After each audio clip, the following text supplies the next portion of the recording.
அனைவருக்கும் மனோர் பறவையின் பணிவான வணக்கங்கள். ஒரு மனிதன் பிறப்பிலிருந்து இறப்புக்குள்ள தான் கற்ற கலையை மற்றவர்களுக்கு கற்று தந்துவிட்டு இறந்தார் அப்படின்னாக்கா, அந்த பிறவியுடைய பலனை அவர் நிறை பெற்றதாக அர்த்தம். அவருடைய ஆன்மா தூய்மையான ஆன்மாவாக செல்லும் அப்படின்னு சொல்லுவாங்க. ஸோ நான் உணர்றேன் அதை. நான் கற்றதை மற்றவங்களுக்கு சொல்லித்தரணும் அப்படின்ற எண்ணம் ஒரு ஆசிரியருக்கு மட்டுமல்ல, எல்லா தரப்பு மக்களுக்குமே அது தெரியணும். ஸோ நான் ஒரு ஆசிரியராக இருந்து, ஒரு யோகா ஆசிரியராக இருந்து, ஸோ நான் இந்த உயிர் வாழ்வதற்கான ஒரு கலை, சாப்பாட்டுக்கு முக்கியம் இல்லையா, இந்த வீச்சு வலையும் உயிரை பாதுகாப்பதற்கான கலையை, யோகா கலையும் கற்றுத்தருவதில் நான் ரொம்ப மகிழ்ச்சி அடைகிறேன். ஸோ இந்த வீச்சு வலையை வச்சு எனக்கு என்னுடைய குடும்பம் நல்லா இருக்குது, என்னை சார்ந்து இருக்கிறவங்க நல்லா இருக்காங்க, நீர்நிலைகள் நல்லா இருக்குது. நீர்நிலைகளில் பாதுகாக்கிறதுக்கு ஒரு வாய்ப்பு அமையுது. ஸோ இது ஒரு விதமான சுற்றுப்புற சூழலை பாதுகாக்கிறதுக்கும் இந்த வலை பயன்படுது அப்படின்னும்போது, ஸோ இதை நான் மேன்மைப்படுத்தி ஆகணும், இதை அழகுபடுத்தி ஆகணும்.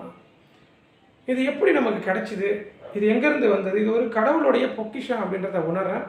இதுக்குள்ளே கடவுள் இருக்கிறத நான் உணர்ந்துட்டேன். ஸோ நீங்களும் தெரிஞ்சுக்கணும் அப்படின்றதுக்காக தான் இந்த வீச்சு வலையுடைய வரலாறை சொல்லலாம் அப்படின்னு வந்திருக்கேன். வீச்சு வலை ஆரம்ப காலகட்டத்தில் எங்கேருந்து வந்தது அப்படின்னாக்கா, எப்படி ஒரு புல்லாங்குழல் 600 வருடங்களுக்கு முன்னாடி வந்தது அப்படின்னு சொல்கிறோமோ, ஒரு இறைவனுடைய பொருள் புல்லாங்குழலில் வண்டுகள் துளையிட்டு அந்த காற்றுடைய ஓசையால் புல்லாங்குழல் உருவாக்கப்பட்டது அப்படின்னு சொல்கிறோமோ, அதே மாதிரி ஒரு மனிதன் தன்னுடைய உணவுக்காக ஒரு பனை மரத்திலிருந்து எடுக்கக்கூடிய நாரின் வடிவெடுத்து அந்த நாரை நூலாக நெய்து அதன் மூலமாக வலை பின்னி மீன் பிடித்து அவனுடைய குடும்பத்தாரை காக்கிறான். ஸோ அதுதான் திருடாமல், பொய் சொல்லாமல், தன்னுடைய சுய விழிப்புணர்வோடு சுய சிந்தனையோடு அதை செய்கிறாப்புல அவர் தான் அதிபத்த நாயனார். அவர் தான் வீச்சு வலையுடைய father. Who is the father of a cast net அப்படின்னு என்ன கேட்குறீங்க அப்படின்னா, அதிபத்த நாயனார் 63 நாயன்மார்களில் ஒருவரான அதிபத்த நாயனார் தான் நான் சொல்லுவேன். 63 நாயன்மார்களில் ஒருவரான அதிபத்த நாயனார் சிவன் மீது அலாதி அன்பு கொண்டு பற்று கொண்டு சிவனுக்காக தங்க மீனையும் தண்ணீரில் விட்ட ஒரு உன்னதமான ஒரு மனிதருடைய பொக்கிஷம் தான் இந்த வீச்சு வலை. இந்த வீச்சு வலை எப்படி அவர் பின்னிருப்பார் அப்படின்னா, 8 கால் பூச்சி அதோடைய வாயிலிருந்து வரக்கூடிய எச்சியின் மூலயமா உமிழ்ந்து அதில் ஒரு கூடு கட்டி அதில் வரக்கூடிய பூச்சிகள் வந்துன்னா அந்த பூச்சை பிடிச்சி சாப்பிட்றது தான் அந்த 8 கால் பூச்சி. அந்த பூச்சியோடைய வடிவத்தை பார்க்குறாரு. அந்த வடிவத்தை பார்த்து இது போல் வலை நெய்கிறாரு. அந்த வலையை வச்சு மீன் பிடிக்கிறாரு. மீன் பிடிச்சி அவருடைய குடும்பத்தை போய் திருடு இல்லாமல் உழைத்து சாப்பிட்றாரு அதிபத்த நாயனார். இதுக்குள்ளே போகிறது தான் சூளக்கயிறு. இதை சுற்றி வரக்கூடிய தட்டுக்கள் தான் அந்த நம்ம வலையில் இருக்கக்கூடிய தட்டுக்கள். இதை வந்துட்டு லேயர்னு சொல்லலாம். ஸோ இந்த வரலாறு கடவுள் காலத்திலிருந்து வந்ததாக நீங்கள் புரிஞ்சுக்கிங்க. நாயன்மார்கள் காலத்தில், நாயன்மார்கள்னால் இறை சார்ந்த காலம் அப்படின்னு நீங்கள் புரிஞ்சுக்கிங்க. இறை சார்ந்த காலத்திலே சைவம் அசைவம் அப்படிலாம் எந்த ஒரு பாகுபாடும் இல்லை. மீன் சாப்பிட்டவங்களும் இறைக்கு கரெக்டான ஒரு நல்ல ஒரு உன்னதமான மனிதனாக இருந்திருக்காங்க. அதனால தான் ஒரு 63 நாயன்மார்களில் ஒருவராக வந்திருக்காரு அதிபத்த நாயனார். சிவன் மீது அலாதி அன்பு கொண்டதுனால அதிபத்த நாயனார் என்ற நாயன்மார்கள் ஒருவராக இணைக்கிறதுக்கான ஒரு வாய்ப்பு அமைஞ்சது. அப்போ இறை மீது அதிகப்படியான பற்று வைக்கிறவங்க ஜாதி மதம் என்ன சமுதாயம் என்ன தொழில் அப்படிலாம் எதுவுமே கிடையாது. உங்களுடைய மனதை நிலைப்படுத்தி நல்ல எண்ணங்களை உங்கள் மனசில் செலுத்தி நீங்கள் இறையை நேசிச்சிங்க, உங்களை நேசிச்சிங்க அப்படின்னாக்கா, ஸோ அதுவே இறை அப்படின்றத உணருங்க. இந்த வீச்சு வலை மூலயமா அதிபத்த நாயனார் தன்னுடைய குடும்பங்களை காப்பாற்றினாலும் இறை மீது வைத்த பற்றின் காரணமாக அவருக்கு கிடைக்கிற பொக்கிஷத்தையும் தண்ணியில் விடுறாரு. காரணம் இறை மீது அவர் கொண்ட அன்பு. ஸோ அதுதான் அவருக்கான கிடைத்த ஒரு மிகப்பெரிய உன்னதமான ஒரு பொக்கிஷம். சிவனுடைய நாயன்மார்கள் ஒருவராக அவர் போய் சேர்றாரு. ஸோ அவர் கொடுத்ததை வச்சு தான் நம்ம என்ன பண்ணுறோம் அப்படின்னா, இந்த வீச்சு வலையை மீனவர்கள், அதாவது புறங்கடல் மீனவர்கள், அதாவது புறங்கடலாம் கரை ஓட்டில் வாட்டுவாங்க, வலை வீசி மீன் பிடிப்பாங்க. இந்த மீனை பிடிச்சு அவங்களுடைய வருமானத்தை போக்கிக்குவாங்க. அந்த காலகட்டத்தில் தமிழக பகுதியெலாம் என்ன பண்ணுவாங்க அப்படின்னா, நீர்நிலை ஏரி, குளம், குட்டைகளில் இந்த மாதிரி வீச்சு வலை வைத்து பயன்படுத்தி மீன் பிடிக்கும் பொழுது நீர்நிலைகள் சுத்தமாக இருக்கும். நீங்கள் வீச்சு வலை பயன்படுத்தி பார்த்தீங்கன்னா தெரியும், எவ்வளவு குப்பைகளாக இருந்தாலும் அந்த குப்பைகளில் எடுத்து வெளியே போடுறதுக்கு இந்த வலை அழகாக பயன்படும். கண்டிப்பாக வீச்சு வலை இருந்தால் நீங்கள் கண்டிப்பாக ஆற்றுக்கு போவீங்க. ஆற்றுக்கு போனீங்கன்னா அங்கே என்னென்ன சூழல் நடக்குது அப்படின்றதையும் தெரிஞ்சுக்கலாம். அப்போ நீரோடு நம்ம சம்மந்தப்பட்டிருக்கோம். அப்போ நீரில் இருக்கக்கூடிய உயிரினங்களை ஒரு விதத்தில் பாதுகாக்கலாம். சார் வலை போட்டு மீன் பிடிச்சி நம்ம சாப்பிட்ருவோம் இல்லையா, எப்படி சார் பாதுகாக்க முடியும்னு கண்டிப்பாக கொஷின் ரைஸ் ஆகும். வீச்சு வலையை பொறுத்த வரைக்கும் என்னென்ன சைஸில் வேணாலும் நம்ம வலை செய்துக்கலாம். இந்த சைஸ் மீன் தேவைன்னா நம்ம பிடிச்சிக்கலாம், மற்ற சைஸ் அந்த வலைக்குள்ளே அகப்படாது. இப்போ பெரிய மீன் பிடிக்கணும் அப்படின்னா பெரிய வலை நீங்கள் பயன்படுத்துனீங்க அப்படின்னா சின்ன மீன்கள் வெளியே போயிட்டு அது உற்பத்தி ஆகி அடுத்த தலைமுறைகளோ அடுத்த வர சங்கதிகளோ அந்த மீன் பயன்படும். ஆனால் இப்போ என்ன பண்ணுறாங்க அப்படின்னாக்கா, மீனை வந்துட்டு ஒரே வழியாக மின்சாரம் வைத்து மீன் பிடிப்பது, மருந்து வைத்து மீன் பிடிப்பது, ஒரே வழியாக நீரை இறைச்சிட்டு மீன் பிடிக்கிறது, இந்த மாதிரியான செயல்பாடுகள் இருக்காங்க. ஆனால் அந்த காலகட்டத்தில் அப்படி கிடையாது. அந்த காலகட்டத்தில் நீர்நிலைகளை பாதுகாத்தாங்க. நீர்நிலைக்குள்ளே மீன்களை விட்டோம்னா கொசு உற்பத்திலாம் வராது அப்படின்றதெல்லாம் அந்த காலத்தில் நன்றாக யோசித்து செய்திருக்காங்க.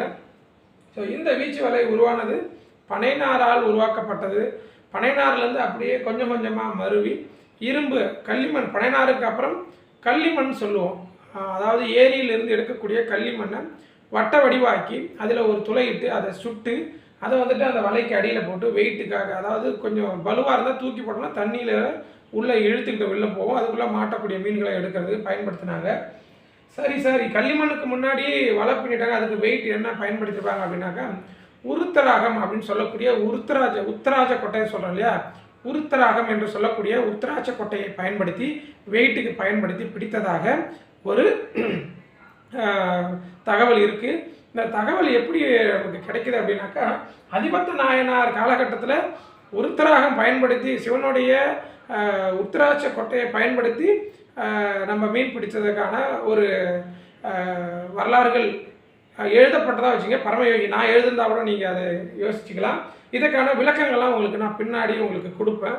ஸோ என்ன அப்படின்னா, இந்த வீச்சு வலை அனைத்து யோகங்களோடும் தொடர்புபடுத்துது, அப்படி தொடர்பு கொண்டுள்ளது அப்படின்றத நான் உணர்ந்துட்டேன். ஸோ உணர்ந்ததால் உங்களுக்கு அதுக்கான வரலாறை கொடுக்குறேன்.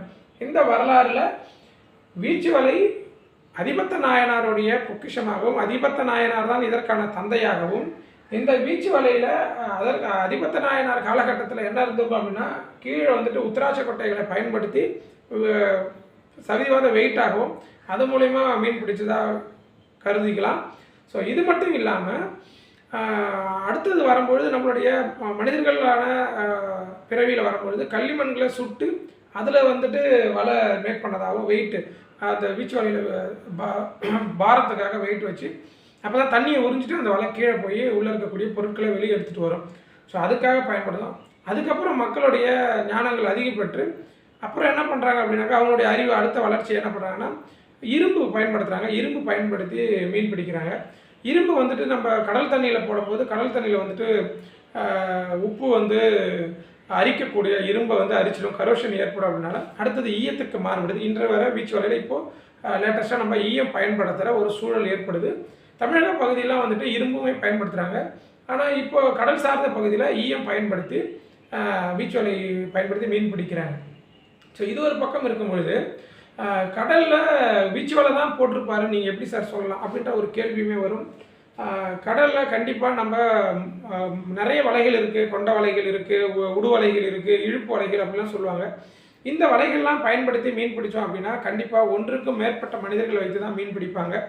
அப்படி பிடிக்கும்பொழுது அந்த தங்க மீன் கிடச்சிருந்தது அப்படின்னா கண்டிப்பாக அங்கே பிரச்சனை வந்திருக்கும். எனக்குமே அதில் பங்கு இருக்குது, நீ எப்படி கடவுளுக்காக நீ தானம் கொடுக்கலாம், கடவுளுக்காக நீ எப்படி அர்ப்பணிக்கலாம் அப்படின்லாம் நிறைய இடர்பாடுகள் வந்திருக்கும். ஏன்னா நம்ம இப்போ இருக்கக்கூடிய மனிதர்கள் நம்ம சந்திச்சிருப்போம். ஸோ அப்போ இருக்கும் பொழுதுமே இந்த மாதிரியான இடர்பாடுகள் இருக்கும். கண்டிப்பாக இந்த வலையாகப்பட்டது ஒரு மனிதன் படகுல ஒரு ஆளாக போயிட்டு சுயேட்சையாக தன்னால் ஒரே மனிதர் அதை வீசி எடுக்கக்கூடிய பொருள் இது. அதனால் கண்டிப்பாக அதை தான் பயன்படுத்தியிருப்பார். ஏன்னா ஒரு வலையில் வீசி எடுக்கும்பொழுது தான் அவருக்கு கிடைக்கிற மீன்களில் முதல் மீன்களோ இல்லை ஏதோ ஒரு மீன்களோ தண்ணியில் விடக்கூடிய ஒரு சூழலாக இருக்கும். இது வரலாறாக இருந்தாலுமே ஒரு நம்பகத்தன்மை வரணும் அப்படின்னா கண்டிப்பாக வீச்சு வலை பயன்படுத்தாங்கன்னா ஒரு ஆள் மட்டும்தான் போய் விசிறுவாங்க. அப்போ மீன் எடுக்கும் பொழுது அந்த மீனில் இவருக்கு விருப்பப்பட்டு விடுறாரு. இப்போ உதாரணத்துக்கு நான் மீன் பிடிக்க போகிறேன் அப்படின்னா, நான் ஒரு ஆளாக போகும்பொழுது என்ன பண்ணுவேன் அப்படின்னா, நான் மீன் பிடிக்கிறேன் அப்படின்னா அந்த மீனை என்னுடைய விருப்பத்துக்கு நான் தண்ணியில் விடலாம், எனக்கு தெரிஞ்சவங்களுக்கு கொடுக்கலாம். ஸோ அந்த மாதிரியான சூழல் ஏற்படும். அதில் கிடைக்கக்கூடிய பொருளை நான் எடுத்துகிட்டு வரலாம். இதே மாதிரி தான் வீச்சு வலையில் கிடைக்கக்கூடிய பொருட்களை அவர் தானமாக அவர் வந்து கடவுளுக்காக ஒரு அர்ப்பணிப்பாக கொடுக்கும் பொழுது அதை யாரும் கேட்க முடியாது இல்லையா? ஸோ அப்போ கண்டிப்பாக வீச்சு வலை தான் பயன்படுத்தியிருப்பாருன்றதை நான் உறுதி செய்தேன். அதனால தான் இந்த புத்தகமோ இந்த வரலாறு சம்மந்தப்பட்டதாக உங்களுக்கு நான் பதிவேற்றம் பண்ணுறேன். கண்டிப்பாக உங்களுக்கு இது பயன் தரும் அப்படின்னு நான் நம்புகிறேன். ஸோ இதை மீறி உங்களுக்கு ஏதாவது சந்தேகங்களோ உங்களுக்கு ஏதாவது செயல்பாடுகள் இருந்தால் கண்டிப்பாக எனக்கு நீங்கள் கமெண்ட் பண்ணுங்கள். என்னென்ன குறைகள் இருக்குது, இதில் என்னென்னலாம் பிழைகள் இருக்குது அப்படின்றத நம்ம கண்டுபிடிக்கலாம். ஏன்னா இதுவுமே வந்து ஒரு ரிசர்ச் தான். ஏன்னா எனக்கு இந்த வலையை யாருமே கற்றுத்தரல, பார்த்து லேர்ன் பண்ணேன். அப்புறம் வலைகளை பார்த்து படிச்சுக்க ஆசைப்பட்டேன். படிக்கும் பொழுது ஒரு முடிச்சு போடுறதுக்கு நிறைய சிரமப்பட்டேன். ஒன்று ஒன்றா மேன்மைப்படும் பொழுது நான் ஏன் இது கூட தொடர்பு பட்டது அப்படின்றத நான் உணர்ந்தேன். நான் ஒரு 4-5 வருடங்களுக்கு முன்னாடியே நீர்நிலையில் மீன் விடக்கூடிய ஒரு சூழலுக்கு வந்தேன்.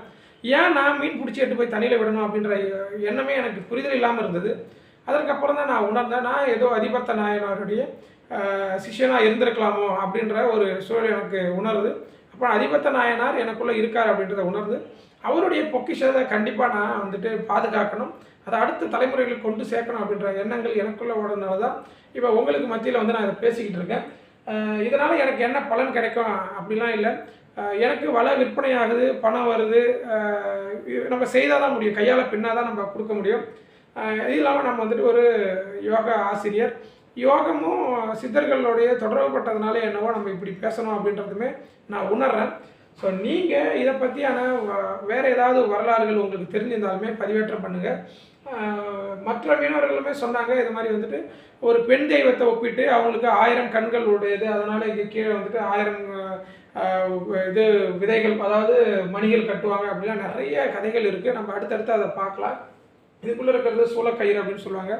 ஸோ நான் ஒவ்வொரு விளக்கமாக உங்களுக்கு சூளக்கயிறுனா என்ன, அதில் என்னென்ன பலன்கள் இருக்குது, எப்படி இதுக்குள்ளே கடவுள் இருக்குது அப்படின்றத நீங்கள் ஒன்று ஒன்றா நீங்கள் உணரலாம். யோகாவோட நான் இதை தொடர்புபடுத்தி வச்சுருக்கேன், நான் மேன்மைப்பட்டிருக்கேன். ஸோ அதனால் உங்களுக்கு அதை புரியும்னு நினைக்கிறேன். அதுக்கப்புறம் இந்த கடவுள் காலகட்டங்கள்லாம் கடந்து வரும் பொழுது ரோமானிய காலகட்டத்தில், அதாவது ரோமானியர்கள் வீச்சு வலை பயன்படுத்தினதா ஒரு வரலாறு இருக்குது. அதற்கப்புறம் வந்துட்டு இந்த வலையை வந்துட்டு யாரையாவது பிடிக்கணும், அதாவது ஒருவன் தவறு செய்து ஓடிட்டான் அப்படின்னா அவனை பிடிக்கிறதுக்குமே இந்த வலையை பயன்படுத்தி பிடிச்சிருக்கதா ஒரு ஒரு ஹிஸ்ட்ரி இருக்குது. நீங்கள் இதெல்லாம் செக் பண்ணி பார்த்தீங்கன்னா தெரியும். ஆனால் இது கடவுளுடைய பொக்கிஷம் அப்படின்றத நான் உணர்ந்ததுக்கு காரணம் என்ன அப்படின்னா, அதுக்குள்ள சில செயல்பாடுகள் இயங்கிறத நான் உணர்ந்தேன். அந்த வலையுடைய செயல்பாடுகள் என்னை இயக்குது அப்படின்றத நான் உணர்ந்ததால் இதை உங்களுக்கு பதிவேற்றம் பண்ணணும் அப்படின்னு நான் நினச்சேன். ஸோ அதுதான் இது உங்களுக்கான பதிவேற்றம். வீச்சோடைய வரலாறு ஆரம்ப நிலையில் பனைநார்லேருந்து எடுத்து உத்தராட்ச கொட்டைகள் பயன்படுத்துனதாகவும், உத்தராஜம் அதாவது உருத்தராகம் கட்டினதுக்கப்புறம் களிமண் பயன்படுத்தினாங்க, அதுக்கப்புறம் இரும்பு பயன்படுத்தினாங்க, அதுக்கப்புறம் ஈயம் பயன்படுத்திகிட்டு இருக்காங்க.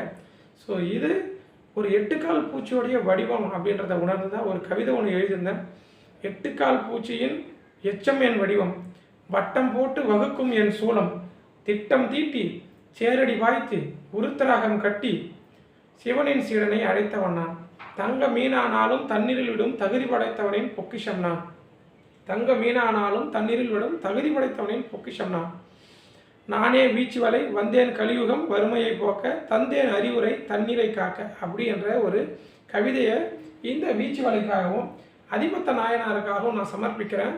கண்டிப்பாக உங்களுக்கு இந்த பதிவு உங்களுக்கு பிடிச்சிருந்தாலோ, இதில் உங்களுக்கு ஏதாவது இதை பற்றியான தகவல் தெரிஞ்சாலோ கண்டிப்பாக எனக்கு நீங்கள் கொடுத்தீங்க அப்படின்னா கண்டிப்பாக பயனுள்ளதாக இருக்கும். வருங்கால சங்கதிகளுக்கு இந்த புத்தகம், நான் எழுதக்கூடிய புத்தகங்கள் கைத்தொழில் சார்ந்த புத்தகங்கள், இதில் வைக்கக்கூடிய வரலாறுகள் மற்ற மனிதர்களுக்கோ சரி, மற்ற வரக்கூடிய சங்கதிகள் மாணவர்களுக்கோ சரி, இது பயன் தரக்கூடியதாக இருக்கும் அப்படின்ற உணரேன். எந்த ஒரு வேலையாக இருந்தாலும் உள்ளார்ந்து செய்யுங்க, எந்த ஒரு தொழிலாக இருந்தாலும் செய்யும் தொழிலை தெய்வம் அப்படின்று நினச்சி செய்யுங்க. கண்டிப்பாக உங்கள் வாழ்க்கையில் வெற்றி கிடைக்கும். இந்த தொழில் அந்த தொழில், இதை செய்தால் இப்படி நம்மளை ஏளனமாக பார்ப்பாங்களா, இதை செய்தால் நம்மளை ஒரு மாதிரி தாழ்த்தி பார்ப்பாங்களா அப்படின்ற எண்ணங்களை உங்களுடைய மனதிலிருந்து அறவே நீக்கிடுங்க. அப்படி நீக்கிட்டீங்க அப்படின்னா நீங்கள் மேன்மைப்பட்டதாக அர்த்தம். கடவுள் வந்துட்டு இந்த தொழில் பண்ணாக்கா எனக்கு கடவுள் வரமாட்டாரா, என் கூட இந்த தொழில் பண்ணலாம் கடவுள் என்கிட்ட வருவாரா அப்படிலாம் எதுவுமே இல்லை. நீங்கள் கடவுள்கிட்டயே போயிட்டு தினம் காலையிலேருந்து இரவு வரைக்கும் மறுபடியும் காலையிலேருந்து நீங்கள் கடவுள்கிட்ட உட்கார்ந்துக்கிட்டாலும் கடவுள் வர மாட்டாங்க. மனம் தூய மனமாக இருந்து நீங்கள் செய்யக்கூடிய வேலைகளில் செயல்படுத்தி அதை தெய்வமாக நினச்சி நீங்கள் செய்தாலுமே கடவுள் உங்களை சார்ந்து வருவாங்க. முடிஞ்ச அளவுக்கு வாழ்க யோகம், யோகம் விளட்டும். அடுத்த பதிவில் கண்டிப்பாக சந்திக்கிறேன். நன்றி.